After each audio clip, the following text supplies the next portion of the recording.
Hello all.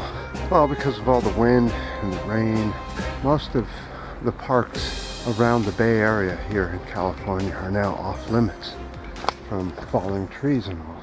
What a mess. There's trees down all over the place.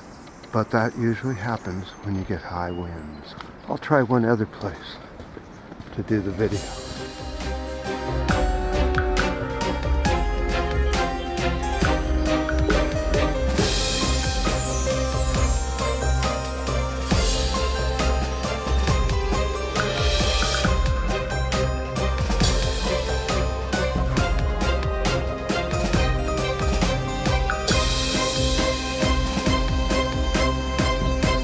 Alright, in the very heavy wind and looks like a storm is once again popping up, I have to be out here, get my legs a little break from their pain. If I stop walking for even like 24 hours, they just start aching and my back has a problem. So out we are. But let's talk about single-use plastic and what BP Oil Company said about it. They have said that we could easily cut demand for oil if we just got rid of single-use plastic. That's all we have to do is to get rid of single-use plastic, and we're dealing with a lot of the oil demand already, and we wouldn't have to go after every single pocket of oil.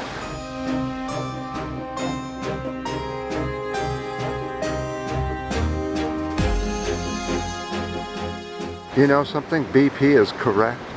All we have to do is stop using single-use plastic. And the plastic that we do use is either unavoidable or high grade and will last for hundreds of years, as it's supposed to be in the same condition it is now.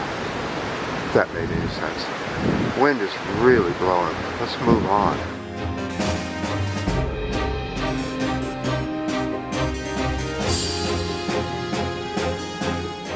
So BP Oil has also forecast that oil demand will rise only 0.3% until 2030, and then it will level off the demand. Of course, the world consumption of oil at this moment, at this time, is around 100 million barrels per day.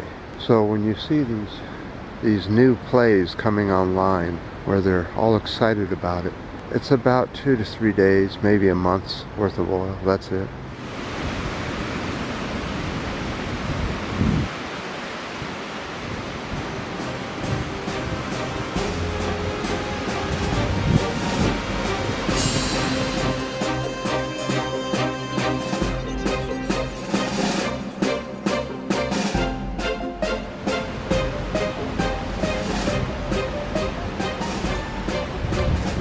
The forecast for oil demand has been cut back by many oil companies, including the IEA, the EIA, and OPEC. It looks like the shale oil here in the US is pretty much down to the Permian, and that's it. What happens there? And all the rest of the oil shale is petering out pretty quickly here in the US, and will happen pretty much the same wherever they drill for that type of oil. So I think their forecast is crazy. I think demand will continue to go up because of this. Let's look at the population.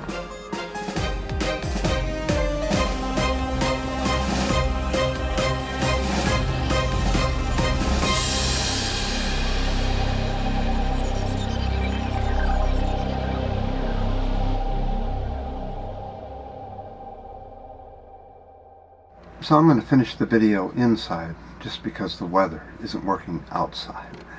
So the issue here is efficiency. Let's say that this many people on the planet all got cars and they were working on a finite amount of oil to drive these cars. Now I admit that as time goes on they'll convert over to electric or electric gasoline, but it still takes fossil fuels to make the electricity that they're using to charge up their batteries. So it's just more efficient, I guess, that way. But let me go over and talk about efficiency in vehicles and why efficiency, I'm afraid, just doesn't work. I'm hoping the camera will work correctly. It's having trouble focusing. So let's say you have a vehicle and it has an efficiency of 12 mph, miles per hour. It'll go 12 miles on a gallon of gas. So the people will drive this car as their dollar amount will allow them to. In other words, if the petrol price that they're using to drive this car goes up higher and higher, they'll switch over to a much more economic car that may get as high as 44 miles per gallon. So the problem is that instead of driving this one the same amount of time as they drove this one, they'll up their driving time by double or even by triple, because the amount that they pay each time at the pump and the amount of time that they pay at the pump seems smaller. But in reality, because they use that vehicle so much more and drive so many more miles on it, because they feel that the efficiency allows that, when in reality they should not drive this vehicle any more than they drove this one to get the efficiency out of it. And that's just the nature of humans. The reason I used those numbers is because that happened to me. When I was just first getting a car, I got a very economic car. Before that, I was using a very gas-guzzling car. As soon as we got this newer vehicle with much better mileage, all of a sudden there was all these new places to go, and we picked up extra people, we went to extra hiking trails, further away, and before you knew it, it cost the same amount of money as it did the previous vehicle, and we burned up just as much fuel. The only thing that changed is we were able to get further on less fuel. So the big thing that people say, make it more efficient, isn't really going to work. What we need to do is convert from fossil fuels over to electric, which then eventually will be charged by the sun or the wind or even water. That you could do forever, as long as you could figure out how to make the manufacturing without fossil fuels. And we are going to have to do that, because we have decided not to do anything about changing over from fossil fuels over to alternatives. We give very little. We're just waiting for the consumer to drive it. Do you know how many thousands of years that could take? It needs to be pushed by both people that care and by government. So, sort of a peak oil update, and I definitely do appreciate all the new subscribers and the new commenters. Look at them all. Good comments. I really think that there's so many ways that people could change their behaviors to improve things. And we could push the ball down the street a little bit. At least past where I'm alive.